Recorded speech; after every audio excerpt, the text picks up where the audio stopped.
Hello दोस्तों, आज हम बात करेंगे अभी हाल ही में आए आश्रम के नई सीजन को। एक्सप्लेनेशन शुरू करने से पहले इसकी अब तक की कहानी को जल्दी से जान लेते हैं। बाबा निराला आश्रम की आड़ में अपनी काली दुनिया चलाता है। पम्मी नाम की लड़की उनकी अंधभक्त हो जाती है और आश्रम में रहकर पहलवानी की तैयारी करने लगती है। एक दिन बाबा निराला पम्मी से कुश्ती करते हैं। उसे देखकर उनकी नीयत खराब हो जाती है। फिर उसको नशे वाला लड्डू खिलाकर उसके साथ रेप करता है। पम्मी एक बार नशे वाला लड्डू नहीं खाती है। फिर उसे बाबा की सच्चाई पता चल जाती है। इसके बाद वो बाबा से बदला लेने के लिए आश्रम से भाग जाती है।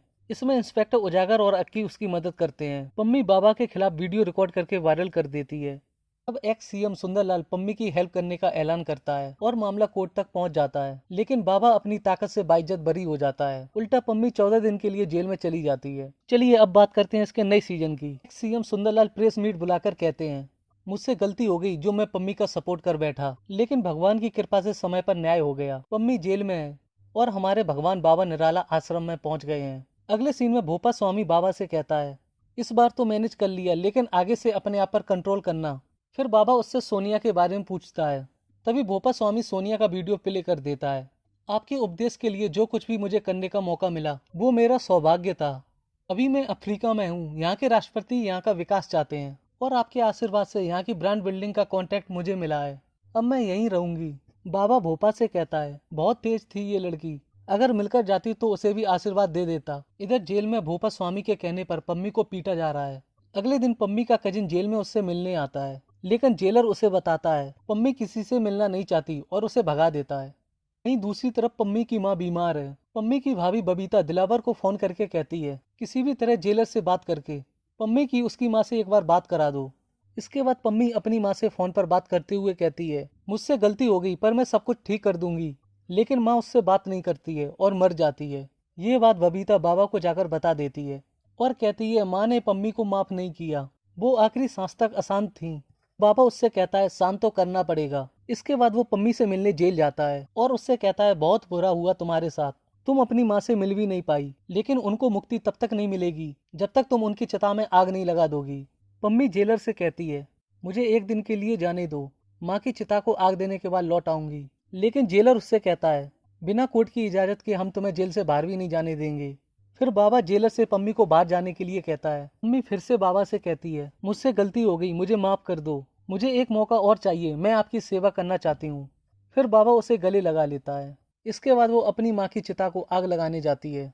वहाँ उजागर और अक्की भी होते हैं। उजागर उससे कहता है, घबराने की जरूरत नहीं है, मैं और अक्की तुम्हारे साथ हैं। पम्मी अपने कजिन से कहती है, अब मैं किसी और को दुख नहीं दूंगी, बोल देना अक्की को उसकी पम्मी मर गई। तभी सीन आश्रम शिफ्ट होता है। बाबा माइकल से पम्मी को जेल से बाहर निकलवाने के लिए कहता है। कुछ देर बाद भोपा स्वामी बाबा से कहता है, तुम पागल हो गए हो क्या, पम्मी को जेल से क्यों छुड़वा रहे हो। बाबा उससे कहता है, अब तुम्हें कैसे समझाऊं, उसे देखकर मुझे पता नहीं क्या हो जाता है, तुम बस कैसे भी उसे छुड़वाओ।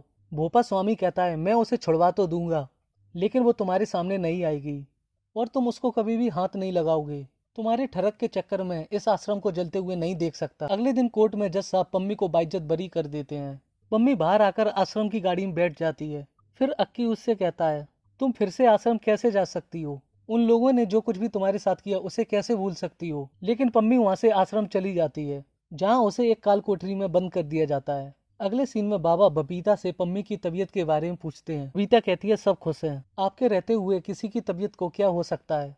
और जब कभी भी पम्मी आश्रम में काम करती है तो साध्वी माता कैमरे से उस पर नजर रखती हैं। इधर साधु उजागर को बताता है पम्मी अपनी मर्जी से आश्रम गई है। तभी अक्की गुस्से में उसकी गन छीन लेता है और कहता है, बस मुझे एक मौका चाहिए, मैं बाबा को मार डालूंगा। उजागर उसे अपने घर ले जाता है, फिर बांध देता है। लेकिन अगले दिन अक्की वहां से भाग जाता है। वहीं दूसरी तरफ बबीता पम्मी से मिलने जाती है और उससे पूछती है, तुम यहाँ वापस क्यों आई हो। पम्मी कहती है, बाबा ने मुझे माफ कर दिया है, अब जिंदगी भर उनकी सेवा करना चाहती हूँ। बबीता वहां से चली जाती है।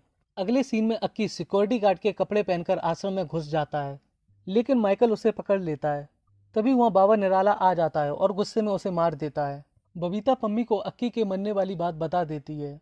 पम्मी कहती है, मैं नहीं जानती अक्की कौन है, मैं सब कुछ पीछे छोड़ आई हूँ। बबीता उससे कहती है, कैसी पत्थर की बन गई हो तुम। उसके जाने के बाद वो ताबीज निकालकर रोने लगती है। ये ताबीज उसे अक्की ने दिया था।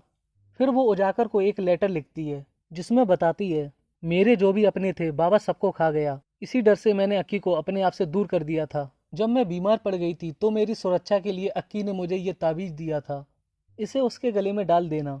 किशन ये लेटर उजागर को दे देता है, वो उस ताबीज को अक्की के गले में डाल देता है। तभी सीन आश्रम शिफ्ट होता है। बाबा साध्वी माता से पम्मी के बारे में पूछता है। वो बताती है, पता नहीं आपने क्या किया है, दिन रात आपकी भक्ति में ही डूबी रहती है। वो तो आपसे मिलने के लिए बेताब है, लेकिन भोपा स्वामी ने उस पर पहरा लगा रखा है। फिर बाबा उससे कहता है, अब तो वो मेरे पास आ गई है, मैं इंतजार कर लूंगा।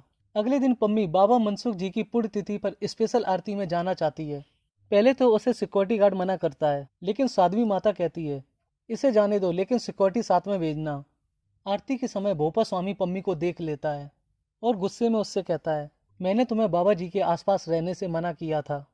पम्मी कहती है, इतने दिनों से मेरा मन बेचैन हो रहा था, इसलिए बाबा जी के दर्शन करने के लिए आ गई। लेकिन भोपा स्वामी उसे घसीटते हुए काल कोठरी तक ले जाता है और गलती से पम्मी के ऊपर गिर जाता है। भोपा स्वामी उठने की कोशिश करता है, लेकिन पम्मी उसे कस लेती है और उठने नहीं देती है। फिर वो भोपा स्वामी से कहती है, खामखा अपनी मर्दानगी की धौंस देता फिरता रहता है, क्या है तुम्हारे पास? सुना है तुम्हारा भी बाबा ने शुद्धिकरण करवा दिया है। तभी वहाँ बबीता आ जाती है और भोपा स्वामी चला जाता है। बबीता उससे कहती है, आग से क्यों खेल रही हो, जल जाओगी। पम्मी कहती है, तुम चिंता मत करो भाभी, मैं अकेले तो नहीं जलूंगी। इधर भोपा स्वामी पम्मी के बारे में सोचने लगता है। उसकी नींद चैन सब उड़ जाता है। फिर पम्मी जहाँ भी जाती है ये वहाँ पहुँच जाता है।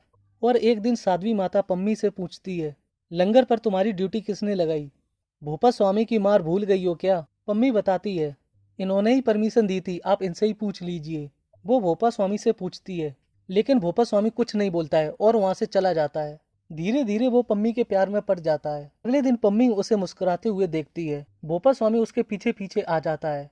फिर वो लोग इंटीमेट हो जाते हैं। कुछ दिन बाद पम्मी को देखकर बाबा भोपा स्वामी से कहता है, अरे वाह, आजादी दे दी इसे। भोपा स्वामी उन्हें बताता है, इसके बिहेवियर में पहले से सुधार आ गया था, इसलिए। फिर बाबा पम्मी को अपने साथ सत्संग में चलने के लिए कहते हैं, लेकिन पम्मी उन्हें मना करते हुए कहती है, ये मेरा सौभाग्य होगा आपके साथ सत्संग में बैठने का, लेकिन आज मैं भोपा स्वामी का प्रतिबंध नहीं तोड़ सकती। बाबा कहता है, ठीक है, लेकिन जब भी मन करे आशीर्वाद लेने चले आना। बाबा के जाते ही वो दोनों लोग फिर से इंटीमेट हो जाते हैं। फिर भोपा उससे पूछता है, तुम बाबा के साथ क्यों नहीं गई? पम्मी बताती है, जो कुछ भी चाहिए था सब मिल गया, मुझसे मिलने में तुम इतना टाइम मत लगाया करो। फिर भोपा स्वामी उसे मोबाइल देते हुए कहता है, जब मन करे मुझे फोन कर लिया करना। कुछ दिन बाद आश्रम में सनोवर नाम की लड़की की तबीयत खराब हो जाती है, जिसे हॉस्पिटल ले जाते हैं। डॉक्टर अपने असिस्टेंट से कहता है, इसके इलाज के लिए हमारे हॉस्पिटल में मशीनें नहीं हैं, पता करो ये मशीनें किस हॉस्पिटल में है। तभी उन्हें ईश्वरनाथ का फोन आता है, जो उसे बताता है, जब तुम्हारे हाथों ऑपरेशन के दौरान एक आदमी की मौत हो गई थी, तब मैंने ही तुम्हें गाँव वालों से बचाया था, वरना वो लोग तुम्हें मार देते। अब तुम्हें मेरा एक काम करना होगा। डॉक्टर कहता है, मैं आपको कैसे भूल सकता हूँ, आप चिंता मत करो, मैं पूरी व्यवस्था कर देता हूँ। अब ये ईश्वरनाथ कौन है आगे पता चल जाएगा। तभी असिस्टेंट किशन आकर बताता है, यहाँ से 5 किलोमीटर पास सूर्या हॉस्पिटल में मशीनें मिल गई हैं। डॉक्टर कहता है, रहने दो, दीनदयाल हॉस्पिटल में इंतजाम हो गया है। कुछ देर बाद किशन को उजागर का फोन आता है।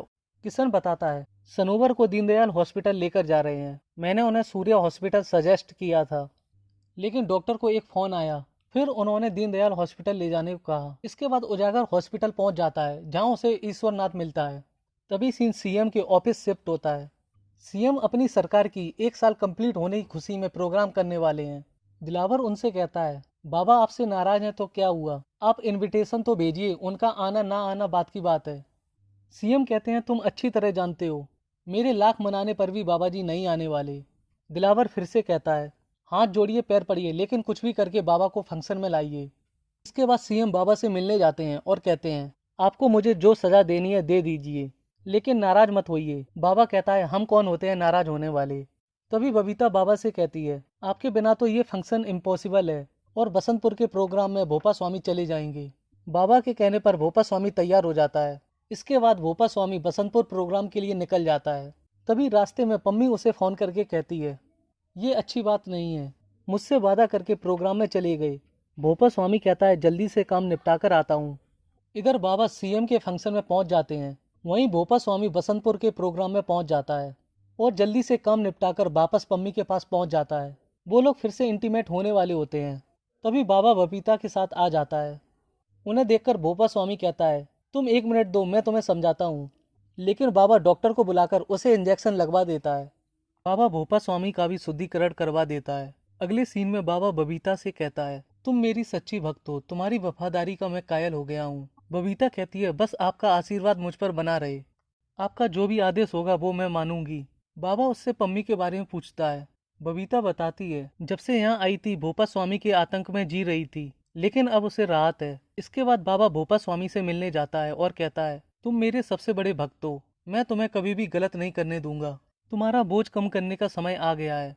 बबीता प्रधान सेविका बनकर चाबियां संभालेगी और तुम्हें आराम देगी। तभी सीन हॉस्पिटल शिफ्ट होता है। ईश्वरनाथ उजागर को बाबा निराला की कहानी बताता है। अब कहानी 10 साल पहले फ्लैशबैक में चलती है। बाबा मनसुख इस आश्रम के मेन थे और ईश्वरनाथ उनका प्रधान सेवक था। तभी वहाँ बाबा का ड्राइवर मोंटी को लेकर आता है और बाबा से कहता है, आपकी भक्ति इसे खींचकर लाई है। ये घर गृहस्थी तक छोड़ने की बात करता है। बाबा कहते हैं, घर गृहस्थी मत छोड़ो, और मोंटी को आश्रम की गाड़ियों की देखभाल के लिए रख लेते हैं। एक दिन कुछ लोग बाबा को जेवरात चढ़ावे में देते हैं। बाबा उन्हें लेने से मना कर देते हैं। मोंटी ये सब देख लेता है, फिर वो चुपचाप उनसे वो जेवरात ले लेता है। मोंटी ने बाबा को पूरी तरह से अपने बस में कर लिया था। अगले सीन में काशीपुर के विधायक जग प्रताप अपने बेटे हुकुम सिंह को लेकर आते हैं। बाबा उनसे कहते हैं, तुम्हारा बेटा चुनाव जीत जाएगा। फिर विधायक बाबा को रुपए ऑफर करता है, लेकिन वो लेने से मना कर देते हैं। विधायक उनसे कहता है, एक बार मेरा बेटा सीएम बन गया तो बहुत पावर आ जाएगा, हजारों एकड़ जमीन आश्रम को दान दे दूंगा, आपका साथ रहा तो हम दोनों मिलकर राज करेंगे। बाबा कहते हैं, मुझे राजनीति से कोई मतलब नहीं है, और वहां से चले जाते हैं। लेकिन मोंटी विधायक से मिलने उनके घर जाता है और कहता है, मैं भक्तों के सारे वोट आपको दिलवा सकता हूँ। विधायक कहता है, बाबा जी ने तो साफ मना कर दिया है, तो फिर तुम मुझे वोट कैसे दिलवाओगे। मोंटी कहता है, बाबा जी का सारा काम मैं ही देखता हूँ, मैं जो बोलूंगा सभी भक्त करेंगे। विधायक इसके लिए तैयार हो जाता है और अगले दिन मोंटी अपने दोस्त भोपा को बुलवा लेता है। फिर उसे बाबा मनसुख दास के खास भक्त के होटल में नौकरी दिलवा देता है। मोंटी जानता है मेहनत का चुनाव बाबा जी के प्रमुख सेवादार मिलकर करते हैं, इसलिए उसने होटल को अपना अड्डा बनाकर सभी प्रमुख सेवादारों को ऐशो आराम के लालच में अपने जाल में फंसा लिया था। कुछ दिन बाद बाबा मनसुख की तबीयत बिगड़ जाती है। तभी मोंटी अपने दोस्त भोपा और मोहिनी को उनकी सेवा करने के लिए बुला लेता है। वो दोनों बाबा की सेवा में दिन रात लग जाते हैं और एक रात दवा में नशा मिलाकर बाबा जी को पिला देते हैं। फिर मोहिनी उनके साथ लेट जाती है और भोपा स्वामी उनकी फोटो खींच लेता है। अगले दिन आदमी ईश्वरनाथ को एक लिफाफा देता है। बाबा जी फोटो देखकर चौंक जाते हैं और कहते हैं, मुझसे ये पाप कैसे हो गया, और खुद को कमरे में बंद करके ईश्वरनाथ को बाहर भेज देते हैं। वो सभी को बताता है, बाबा जी ने समाधि ले ली है, परंपरा के अनुसार मेहनत की गद्दी को संभालने के लिए। सभी प्रमुख सेवादार चुनाव करके मोंटी को अपना बाबा चुन लेते हैं। ईश्वरनाथ कहता है, आप सभी ने मिली भगत करके ये फैसला किया है, मैं इसे नहीं मानता। इधर भोपा स्वामी ईश्वरनाथ की बेटी सनोवर को गाना की प्रैक्टिस कराता है। तभी वहाँ ईश्वरनाथ अपनी बेटी को लेने आ जाता है। भोपा स्वामी कहता है, चलिए ऑफिस में, मुझे आपसे रुपयों के मामले में बात करनी है। लेकिन ईश्वरनाथ वहाँ से भाग जाता है। अब कहानी प्रेजेंट में शिफ्ट होती है। ईश्वरनाथ उजागर से कहते हैं, भोपा ने मुझे मारने के लिए गुंडे भेजे थे, इसलिए मुझे अपने मरने की झूठी खबर फैलानी पड़ी, लेकिन मेरी बेटी सनोवर उनके बीच में फंस गई। उजागर उनसे पूछता है, तो फिर इन लोगों ने मोहिनी को क्यों मार डाला। वो बताते हैं, मोहिनी अपना हक मांग रही थी, इसलिए उसे मार डाला। उजागर फिर से कहता है, बाबा के कांडों का आप सबसे बड़ा गवाह हो, प्लीज इसे खत्म करने में हमारा साथ दो। ईश्वरनाथ कहता है, सनोवर मुझे मिल गई है, अब और कुछ नहीं चाहिए, लेकिन मेरी तरह चोट खाया हुआ एक बंदा और है, मुझे लगता है बदले की आग में वो भी तड़प रहा है। उजागर समझ जाता है वो आदमी कोई और नहीं बल्कि भोपा स्वामी है। तभी सीन आश्रम शिफ्ट होता है। साध्वी माता पम्मी को तैयार करके बाबा जी के पास भेज देती है। पम्मी बाबा जी से कहती है, आपने मुझे एक नई जिंदगी दी है, अब मैं बस आपकी सेवा करूंगी। फिर बाबा जी उसके साथ इंटीमेट हो जाते हैं और पम्मी ये सब मोबाइल से वीडियो रिकॉर्डिंग कर लेती है। एक रात कुछ लोग आश्रम पर हमला कर देते हैं। भोपा स्वामी उनसे लड़ने लगता है। तभी बाबा वहाँ आ जाता है और भोपा स्वामी से कहता है, ये हमले का झूठा ड्रामा मैंने ही करवाया था, मैं देखना चाहता था कि तुम मेरे लिए बदल तो नहीं गए। भोपा स्वामी कहता है, आप मेरी ईमानदारी पर शक कर रहे हो। बाबा कहता है, मैं गलत था, लेकिन अब जान गया हूँ, तुम्हें कोई डिस्ट्रैक्ट नहीं कर सकता, तुम महान हो। इधर पम्मी आश्रम से भागने की तैयारी करती है। फिर बबीता दिलावर को फोन करके बुला लेती है। थोड़ी देर बाद दिलावर कुछ लोगों को बाबा के पास लेकर आता है। पम्मी उन लोगों में शामिल होकर बात चली जाती है, लेकिन भोपा स्वामी उसे पकड़ लेता है और अपने साथ ले जाता है। फिर उससे कहता है, तुमने मेरा अच्छा यूज किया है। पम्मी कहती है, मैंने कभी नहीं सोचा था बाबा तुम्हारे साथ ऐसा करेगा। तभी पम्मी को उजागर का फोन आता है। वो कहता है, मैं तुम्हारा बदरीपुर इंतजार कर रहा हूँ, जल्दी से पहुंचो। भोपा स्वामी पम्मी को लेकर वहाँ पहुंच जाता है। फिर भोपा स्वामी ईश्वरनाथ से कहता है, मुझे पूरे टाइम पता था तुम जिंदा हो। मैं चाहता तो तुम्हें कब का मरवा देता, लेकिन तुम्हारी बेटी सनोवर का ख्याल आ जाता था। जाकर उससे पूछो, मैंने मोंटी को छूने तक नहीं दिया उसे। ईश्वरनाथ कहता है, पता है मुझे, और उसके लिए मैं तुम्हारा एहसानमंद हूँ। अब एक काम और कर दो, हमारे पास बाबा जी के खिलाफ सारे सबूत हैं, बस थोड़े से ओरिजिनल कागजात चाहिए जो तुम मुझे दिलवा सकते हो। उपा स्वामी कहता है, आप लोगों को ऐसा क्यों लगता है कि मैं आपकी हेल्प करूंगा? मम्मी कहती है, बाबा के लिए ही सही, लेकिन तुमने भी तो क्राइम किया है। अपने कर्मों से कोई भी नहीं भाग सकता, इसलिए कुछ अच्छे कर्म ही कर लो। तभी सीन कोर्ट शिफ्ट होता है। जज साहब बाबा की वीडियो रिकॉर्डिंग देख लेते हैं और बाबा को अरेस्ट करके केस को रीओपन करने के लिए कहते हैं। इधर आश्रम में बाबा सभी से पूछता है, पम्मी आश्रम से बाहर कैसे गई और ये कोर्ट का नोटिस कैसे आ गया?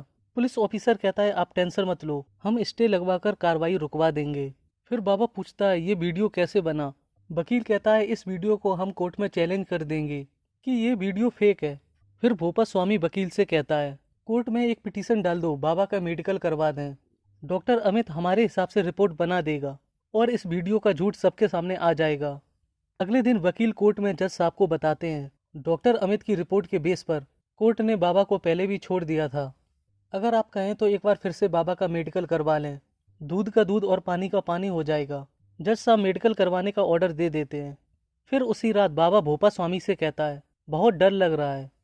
भोपा स्वामी कहता है, डॉक्टर के ऑफिस में सभी को भर भर के पैसा भिजवा दिया है, तुम बस मेडिकल करवा लो, कोर्ट से तुम्हें छुड़वा कर ही मानूंगा। अगले दिन बाबा मेडिकल करवाने जाता है, लेकिन वहाँ डॉक्टर अमित की जगह कोई दूसरा डॉक्टर होता है।